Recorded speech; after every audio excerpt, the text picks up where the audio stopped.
स्वागत है दोस्तों हमारे चैनल में जिसका नाम है फाइनल डिकोड। आज जूलियन असांज का पार्ट 2 रिकॉर्ड कर रहा हूं मैं। आज मैं आप लोगों को बताऊंगा किस तरीका से अमेरिका ने साजिश रचते हुए जूलियन असांज को फंसाया और अपना देश में बुलाने का पूरा कोशिश किया ताकि उसे एक्स्ट्राडिट कर सके और उसे स्पियनेज एक्ट, अमेरिका में एक स्पियनेज एक्ट है, ये एक्ट के तहत अगर अमेरिका के खिलाफ कोई भी काम करता है या अमेरिका का सीक्रेट इंफॉर्मेशन लीक करता है, स्पियनेज एक्ट का तहत उसे सजा दिया जाता है। यानी कि समझ लीजिए कोई अगर अमेरिका के लिए जासूसी करता है उसका जो सजा है वो मिलेगा। तो इस एक्ट के तहत इसे सजा देने के लिए अमेरिका में बात भी चल रहा था और अभी भी चल रहा है। तो जब ये सब इवेंट होते ही रहता है तो जूलियन असांज दुनिया भर में घूमता रहता है हर जगह इन्फॉर्मेशन निकालने के लिए। तो वो जाता है स्वीडन। 2008 के करीब वो स्वीडन जाता है और वहां जाता है 2 स्वीडिश औरत लोग से उसका शारीरिक संबंध बनाता है। जब वो वापस इंग्लैंड आता है तो उसे पुलिस धर के लेके चले जाती है और बोलती है कि आपने 2 स्वीडिश औरत के साथ शारीरिक संबंध बनाया नहीं था, यानी कि आपने रेप किया था। उसने बोला नहीं, वो तो दोनों का, हमारा और वो जो औरत थी उन लोगों का दोनों का म्यूचुअल अंडरस्टैंडिंग था। मैंने तो जोर दोस्ती नहीं किया। लेकिन यूके का गवर्नमेंट ने, यूके का पुलिस ने उसे क्या कर दिया, ले आके अंदर में जेल में भर दिया।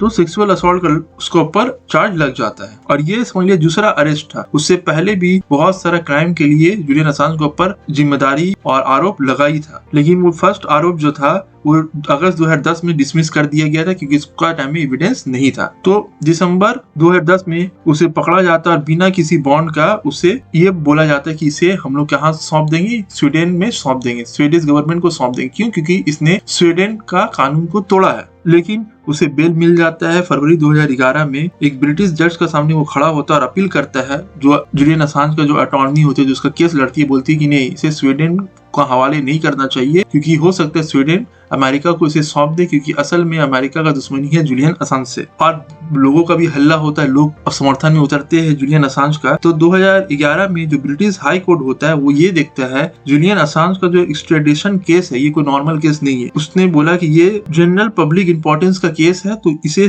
जो ब्रिटेन का हाई कोर्ट है उसका पास अथॉरिटी नहीं है इतना इंपॉर्टेंट केस का सुनवाई करने का। तो ये केस को रिफर कर देता है ब्रिटेन का हाई कोर्ट ब्रिटेन का सुप्रीम कोर्ट के पास। तो कि सुप्रीम कोर्ट जो बात बोलेगा वही फैसला होगा। तो सुप्रीम कोर्ट में पिटीशन जाता है। जूलियन असांज का बोलना होता है कि मुझे यूके छोड़ के नहीं जाना है, स्वीडन नहीं जाना है, मुझे यूके में रहना है। तो सुप्रीम कोर्ट में ये फाइनल हियरिंग होना था कि क्या जूलियन असांज को एक्स्ट्राडिट किया जाएगा, क्या यूके में ही रखा जाएगा या स्वीडन गवर्नमेंट को इसे सौंप दिया जाएगा। तो मई 2011 में जूलियन असांज को सिडनी पीस फाउंडेशन की तरफ से गोल्ड मेडल का अवार्ड भी मिलता है और भी Nelson Mandela award, Dalai Lama से रिलेटेड बहुत कुछ इसको अवार्ड मिलता है। तो जब ब्रिटेन का सुप्रीम कोर्ट में ये केस चल रहा था एक्स्ट्राडिशन का कि क्या असांज को स्वीडन को सौंप देना चाहिए कि नहीं चाहिए, तो उस दौरान जो जूलियन असांज है वो क्या था, एक गांव था नॉर्थ फोक में, एक गांव था, वहां पर ये रहता था और ये हाउस अरेस्ट था। समझ लीजिए कि पुलिस इसके चारों ओर निगरानी रखती थी कि ये क्या कर रहा है, नहीं कर रहा है। घर का बाहर ये जा नहीं सकता था। वही जगह में रहकर उसी लोकेशन से वो अपना वीडियो रिकॉर्ड करता था और बहुत सारा इंटरव्यू भी लिया करता था। वो एक शो चला रहा था जिसका नाम था, एक टॉक शो था जिसका नाम था द वर्ल्ड टुमारो। इसमें वो डिबेट करता था और ये जो वर्ल्ड टुमारो जो शो था ये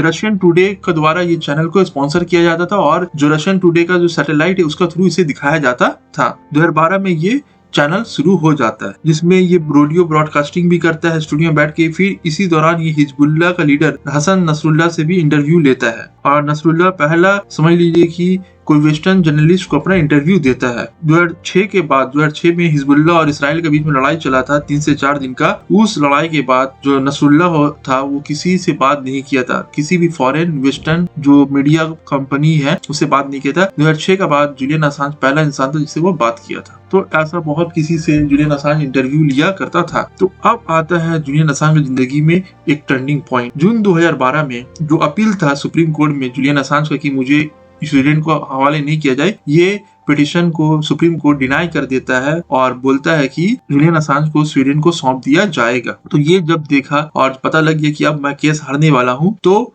वो क्या करता है, एक कंट्री है साउथ अमेरिकन कंट्री जिसका नाम है इक्वाडोर, वो वहाँ का प्रेसिडेंट से वो गुहार लगाता है कि मुझे असाइलम चाहिए। असाइलम पता ही है, मैंने डंकी का वीडियो रिकॉर्ड किया था, उसमें बताया था कि असाइलम किसको बोला जाता है, कि मुझे देश के खतरा है, मुझे पॉलिटिकल असाइलम चाहिए। तो इक्वाडोर जो था उस टाइम में जब ये असाइलम मांगा था, तो उस टाइम में इक्वाडोर एक लेफ्टिस्ट कंट्री था, कम्युनिस्ट कंट्री था, तो अमेरिका से उसका बनती नहीं था।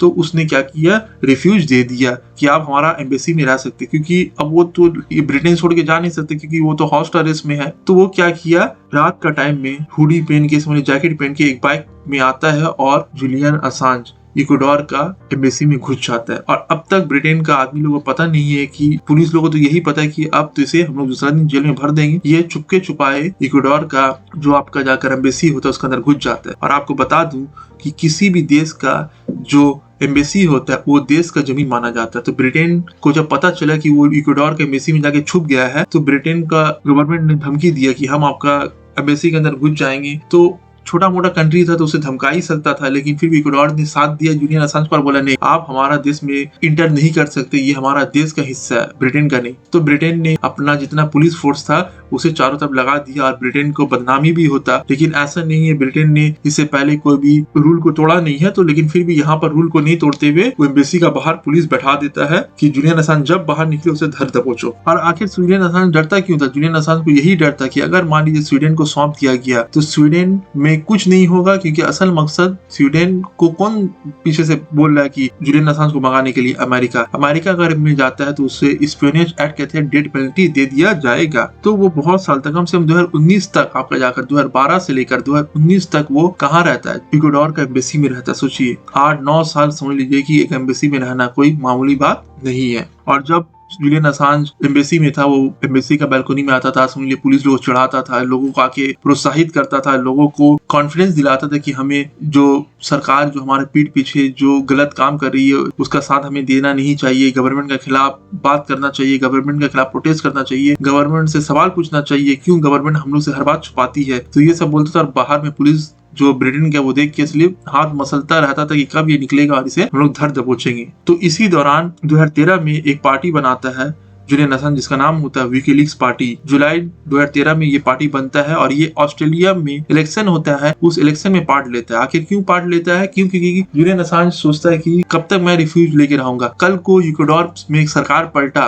तो मुझे इधर से निकाल दिया जाएगा। क्यों? क्योंकि इक्वाडोर में जब से एजाइलम दिया गया था तो इक्वाडोर को समझ लीजिए एक तरीका से अमेरिका ने सब कंट्री को बोल दिया था कि आप बॉयकॉट करना शुरू कर दीजिए इक्वाडोर को। और एक इंसान के लिए इक्वाडोर सबसे तो दुश्मनी नहीं ले सकता है। ऑलरेडी इक्वाडोर एक छोटा मोटा कंट्री है, बहुत कोई लोग आप लोग ने नाम भी नहीं सुना होगा। तो ऐसा कंट्री और जिसका एम्बेसी भी समझ लीजिए एक छोटा मोटा एम्बेसी है, कोई बड़ा एम्बेसी भी नहीं है, नॉर्मल से एक अपार्टमेंट टाइप में है, वहीं पर इसका एम्बेसी है। और बड़ा कंट्री का एम्बेसी भी बड़ा होता है, लेकिन ये छोटा मोटा कंट्री से पता लगा सकते हैं। तो ये छोटा मोटा कंट्री है जिसका खुद डिपेंडेंसी बहुत ज्यादा है दूसरे देश पर। वो देश अगर दुश्मनी लेकर रखा हुआ है तो ये बहुत प्रॉब्लम वाला बात है। वहाँ के लोग प्रोटेस्ट भी कर रहे थे। और जो नया प्रेसिडेंशियल इलेक्शन में जो खड़ा हुआ था, आगे मैं नाम बताऊंगा प्रेसिडेंट का, वो प्रेसिडेंट बार बार यही बोल रहा था कि अगर मैं सत्ता में आया तो इसे हटा दूंगा। तो यही डर जुलियन असांज को सता रहा था कि अगर सत्ता परिवर्तन होता है तो मुझे हो सकता है ब्रिटेन का हाथ सौंप दिया जाएगा, ब्रिटेन स्वीडन को सौंप देगा, स्वीडन अमेरिका को सौंप देगा और अमेरिका मुझे फांसी का सजा दे देगा, यानी कि डेथ पेनल्टी दे देगा। अमेरिका में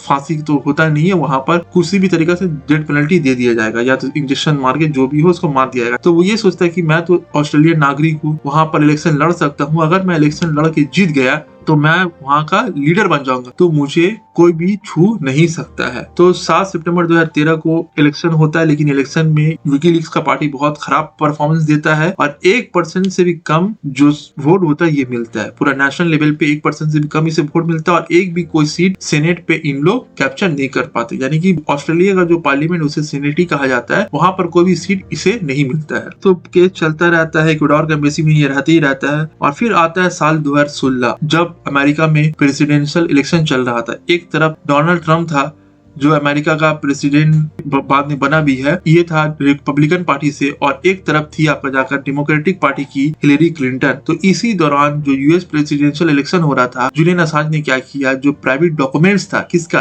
हिलेरी क्लिंटन का, वो लीक कर दिया। और बहुत कोई लोग ये बोलते हैं कि ऐसा 2016 में प्रभाव था कि हो सकता है डोनाल्ड ट्रम्प हार जाता और हिलेरी क्लिंटन जीत जाती, लेकिन जो सेंसिटिव इंफॉर्मेशन, उसका प्राइवेट इंफॉर्मेशन जो लीक किया किसने, जुलियन असांज ने, लोगों का सामने जो हिलेरी क्लिंटन है, आपको पता ही हिलेरी क्लिंटन बिल क्लिंटन का वाइफ है। बिल क्लिंटन पहले भी प्रेसिडेंट रह चुका था, तो उसका भी एक कंट्रोवर्सी था जिसके ऊपर भी मैंने वीडियो लाया है। तो एक कंट्रोवर्शियल फिगर इन लोग पहले ही से था और इसका प्राइवेट बात जो लोगों को से छुपाया गया था वो लीक कर दिया, तो हिलेरी क्लिंटन हार जाती है। तो अमेरिका आरोप लगाता है जूलियन असांज के ऊपर, ये जूलियन असांज ने अकेले नहीं किया, इसने क्या किया है, रशिया का मदद लेके किया है। लेकिन जूलियन असांज ने हमेशा से यही बोला कि मैंने कोई भी रशिया का जो एजेंसी है उससे मदद नहीं लिया, और अमेरिका बार बार यही बोलता है कि यही एक प्रॉक्सी वार कर रहा है, रशिया एक प्रॉक्सी वार कर रहा है, और जूलियन असांज रशिया का एक प्यादा है। और जितना भी हैकर्स है, रशियन हैकर, वो इसी ने हिलरी क्लिंटन का ईमेल्स हो या बाकी सेंसिटिव डॉक्यूमेंट्स हो उसको लीक किया और जूलियन असांज को दिया, और जूलियन असांज ने विकीलीक्स पे उससे अपलोड कर दिया और दुनिया सामने सार्वजनिक कर दिया। तो 2017 में अमेरिका एक रिपोर्ट पेश करता है, अमेरिका का जो यूएस इंटेलिजेंस है वो एक रिपोर्ट पेश करता है और बोलता है विकीलीक जो है ये एक हाइब्रिड वॉरफेयर में पार्टिसिपेट किया हुआ है, रशिया का हाइब्रिड वॉर करता है। हाइब्रिड वॉर क्या है, प्रॉक्सी वॉर क्या है, समझ लीजिए कि डायरेक्ट नहीं लड़किए, आपका जो दुश्मन देश है उसको बदनाम करिए और दूसरा फ्रंट में उसे फंसा दीजिए, इसे प्रॉक्सी वॉर कहा जाता है। इसके ऊपर भी मैं कभी वीडियो लेकर आऊंगा, जब मैं कोल्ड वॉर पढ़ाऊंगा तब आपको बताऊंगा कि प्रॉक्सी वॉर होता क्या है। तो समझ लीजिए कि रशिया क्या कर रहा है, एक प्रॉक्सी वॉर खेल रहा है, एक हाइब्रिड वॉरफेयर खेल रहा है यूएस का साथ। तो ये जितना भी इंफॉर्मेशन है इसे कौन प्रोवाइड कर रहा है, इसे रशिया प्रोवाइड कर रहा है। तो 2017 में समझ लीजिए 5वां साल हो जाता है इक्वेडोर का एम्बेसी में रहते हुए जूलियन असांज को, और जो स्वीडिश प्रोसिक्यूटर होती है वो ये अनाउंस करती है कि ये जो रेप चार्ज था इसके खिलाफ वो हम लोग ड्रॉप कर देते हैं। तो अप्रैल 11 2019 को इक्वेडोर जो होता है यहाँ पर सत्ता परिवर्तन हो जाता है और लेनिन मोरेनो जो है वो प्रेसिडेंट बन जाता है, और इसने पहले ही बोला था कि अगर मैं प्रेसिडेंट बनता हूँ तो जूलियन असांज को जो असाइलम दिया हुआ है वो छीन लूंगा, और ऐसा ही होता है। इक्वेडोर क्या करता है, असाइलम छीन लेता है। और क्यों छीनता है, मोरेनो इल्जाम लगाता है कि ये एक बदतमीज इंसान है, ये हमारा एम्बेसी का जो रूल ऑफ लॉ है उसको फॉलो नहीं कर रहा है, इंटरनेशनल लॉ का उल्लंघन कर रहा है, ये खुद हमारा देश का खिलाफ काम कर रहा है, हमारा एम्बेसी में रह के हमारा एम्बेसी का इन्फॉर्मेशन को लीक कर रहा है, हमारा देश का इन्फॉर्मेशन को लीक कर रहा है। ये बात भी कुछ हद तक सही है, क्योंकि लेनिन मोरेनो जो है इसको भी, ये करप्ट इंसान था, इसको भी एक्सपोज कर दिया था जूलियन असांज ने। जूलियन असांज ने बोला कि मैं तो कोई गलत काम नहीं किया हूँ, मैंने तो वही काम किया हूँ जो सही है, मैं अगर अमेरिका के लिए कर सकता हूँ तो मैं इक्वेडोर के लिए क्यों नहीं कर सकता हूँ। मेरा तो मकसद है जो करप्ट लोग है उसको दुनिया के सामने लाना। तो ये किसी भी कंट्री का हो, भले ही जो कंट्री ने मुझे रिफ्यूज दिया है, मैं कंट्री के खिलाफ थोड़ी ना हूँ, कंट्री में जो बुराई चल रहा है, कंट्री का जो लीडर है, जो कंट्री को डुबा रहे हैं, जो कंट्री का असल दुश्मन है, उन लोगों को मैं एक्सपोज कर रहा हूँ। तो मैं कंट्री का तो दुश्मन नहीं रहा, मैं तो असल में प्रेसिडेंट का जो पोस्ट है वो उसका गलत इस्तेमाल कर रहा है, उसे मैंने एक्सपोज किया। लेकिन जो भी हो, लेनिन मोरेनो ने बोला नहीं, ये देश के खिलाफ काम कर रहा है, ये हमारा इंटरनेशनल लॉ का तहत ये उल्लंघन कर रहा है। तो वो क्या करता है, इक्वेडोर में ब्रिटिश का जो ऑफिसर होता है उन लोगों को बोलता घुसिए, और उसे धर के लेके जाया जाता है। लेकिन धरने से पहले ब्रिटेन का गवर्नमेंट यह आश्वासन देता है, एक एग्रीमेंट साइन होता है, रिटन एग्रीमेंट, कि कभी भी ब्रिटेन ऐसा किसी भी कंट्री को जूलियन असांज को नहीं सौंपेगा जो उसे डेथ पेनल्टी दे। तो ये तो बोलने वाला बात है। ब्रिटेन ने हाँ करके ये एग्रीमेंट में साइन कर दिया, और ब्रिटेन का पुलिस घुसता है और जूलियन असांज को अरेस्ट कर लेता है। और तब से समझ लीजिए कि वो ब्रिटेन का कोर्ट में रहता है। ब्रिटेन का कोर्ट में ये केस चलता है कि रेप केस नहीं चल के अब क्या केस चल रहा है, अभी उसके ऊपर कोई रेप केस नहीं है, वो रेप केस उसे बरी कर दिया गया। अब उसके ऊपर ये केस चल रहा है कि इसने जो सुप्रीम कोर्ट था, सुप्रीम कोर्ट ने क्या बोला था कि आपको कोर्ट में हाजिर होना है, और जूलियन असांज बेल पे था, इसे छोड़ा नहीं गया था, ये बेल का गलत इस्तेमाल किया। बेल में क्या होता है कि आप बेल में हैं, आपको अभी पूरा बरी नहीं किया गया, आप घूम सकते हैं, लेकिन अगर आपको जब बुलाया जाए कोर्ट में हाजिरी देने के लिए आपको आना पड़ेगा। अगर आप हाजिरी नहीं देते तो आपको भगोड़ा घोषित कर दिया जाएगा और आपको पकड़ा जाएगा, आप पर केस होगा। तो अब यह केस ब्रिटेन में चल रहा है जूलियन असांज के ऊपर कि ये कोर्ट का सामने क्यों नहीं खड़ा हुआ, ये कोर्ट को धोखा दिया। तो ये केस चल रहा है, लेकिन ये टारगेट है कि इसे यूएस को सौंप दिया जाएगा, और इसके ऊपर अभी भी केस चल रहा है। और समझ लीजिए जूलियन असांज का बहुत हालत खराब हो गया है, सुसाइड करने का नौबत आ गया। ये मीडिया आउटलेट तो यही बोलता है। अब सुसाइड करने का नौबत आया है कि नहीं आया, क्योंकि इतना मजबूत इंसान कभी भी सुसाइड नहीं कर सकता, ये बात समझ लीजिए। क्योंकि जो ये काम करते इतना इन्वेस्टिगेटिव जर्नलिज्म कोई मामूली बात नहीं। छोटा मोटा लोकल लीडर का आदमी इंफॉर्मेशन लीक करने में डरता है, तो ये समझ लीजिए कि इंटरनेशनल लेवल पे भी सुपर पावर को एक्सपोज किया, तो ये कोई मामूली बात नहीं है। तो बोला यार कि इसका हालत सही नहीं, और सही बात है हालत सही नहीं है। 16 जनवरी 2024 को फॉक्स न्यूज में एक रिपोर्ट छपा था, जिसमें ऑस्ट्रेलियन का कुछ एमपी जो इसका प्रो असांज स्टैंड रखते हैं, उन लोग एक लेटर लिखे यूके गवर्नमेंट को कि आप जूलियन असांज को कभी भी यूएस को एक्स्ट्राडिट मत करिए, मतलब जूलियन असांज को यूएस को मत सौंपिए। लेकिन आपको पता ही है, और वो उन्होंने क्या दिखाई दी कि जूलियन असांज का हेल्थ सही नहीं है। अगर आप इसे अमेरिका को सौंपते हैं, अमेरिका तो अपना पूछताछ करेगा, और हो सकता है कि पूछताछ में इसका जान भी चले जाए। तो ये था एक ऐसा शख्स का कहानी जिससे हम लोग को प्रेरित भी होना चाहिए। भले आप क्या मानते हैं नीचे कमेंट सेक्शन में बता सकते हैं। करेंगे कि क्या ये विलन था कि हीरो था। और फिलहाल अभी तो जुलियन असांज ब्रिटेन का जेल में है और हालात भी सही नहीं है। तो आपका क्या राय है इस वीडियो के तहत नीचे कमेंट सेक्शन में बता सकते हैं। और भी कोई आपको अच्छा वीडियो चाहिए, कोई भी इंटरेस्टिंग टॉपिक पे नीचे बता सकते हैं, मैं उसके ऊपर भी वीडियो लेकर आऊंगा। Thanks for watching friends.